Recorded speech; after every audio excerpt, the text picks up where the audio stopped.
والدین کے اکلوتے بیٹے اور دو بہنوں کے اکلوتے پڑھے لکھے بھائی جنید کا اپنے محلے کے ایک نوجوان سے جھگڑا ہو گیا۔ ہاتھا پائی ہوئی اور کچھ گالیوں کا تبادلہ بھی ہوا۔ جنید گھر آیا اور اپنے کمرے میں بیٹھ گیا۔ اس نے اپنے دشمن کو مارنے کا فیصلہ کر لیا اور الماری سے پستول نکال لیا۔ اچانک اسے اپنے ایک دوست کی نصیحت یاد آ گئی۔ دوست نے اسے ایسا کوئی بھی انتہائی قدم اٹھانے سے پہلے 30 منٹ کے لیے واردات کے بعد کی صورتحال تصوراتی طور پر دیکھنے کا کہا تھا۔ جنید نے تصور میں اپنے دشمن کے سر میں 3 گولیاں فائر کر کے اسے ابدی نیند سلا دیا۔ 1 گھنٹے بعد وہ گرفتار ہو گیا۔ گرفتاری کے وقت اس کے والدین اور 2 بہنیں پھوٹ پھوٹ کر رو رہی تھیں۔ اس کی ماں بے ہوش ہو گئی۔ مقدمہ شروع ہوا تو گھر خالی ہونا شروع ہو گیا۔ ایک کے بعد ایک چیز بکتی گئی۔ بہنوں کے پاس تعلیم جاری رکھنا ناممکن ہو گیا اور ان کے ڈاکٹر بننے کے خواب مقدمے کی فائل میں خرچ ہو گئے۔ بہنوں کے رشتے آنا بند ہو گئے اور ان کے سروں میں چاندی اترنے لگی۔ جیل کی سلاخوں کے پیچھے ہر ہفتے والدین اور بہنیں ملاقات کے لیے جاتے۔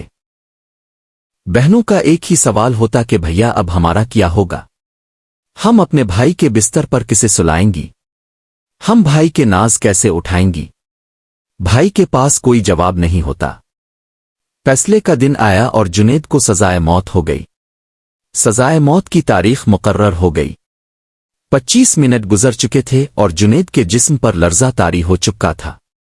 جیل میں وہ اپنی موت کے قدم گن رہا تھا اور گھر میں والدین اور بہنیں اپنے کرب اور اذیت کی جہنم میں جھلس رہے تھے۔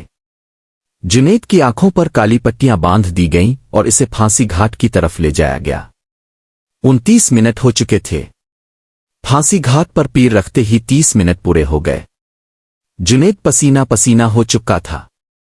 اس کے جسم میں کپکپی تاری تھی۔ اس نے پستول واپس الماری میں رکھ دیا۔ اس نے میز سے اپنی بہنوں کی 2 کتابیں اٹھائیں اور بہنوں کے پاس گیا۔ بہنوں کو مخاطب کرتے ہوئے کہا کہ میری پیاری بہنوں تمہارے پڑھنے کا وقت ہو گیا ہے۔ خوب دل لگا کر پڑھو کیونکہ تمہیں ڈاکٹر بنا ہے۔ چند ماہ بعد جنید ایک بینک میں اچھی پوسٹ پر ملازم ہو گیا۔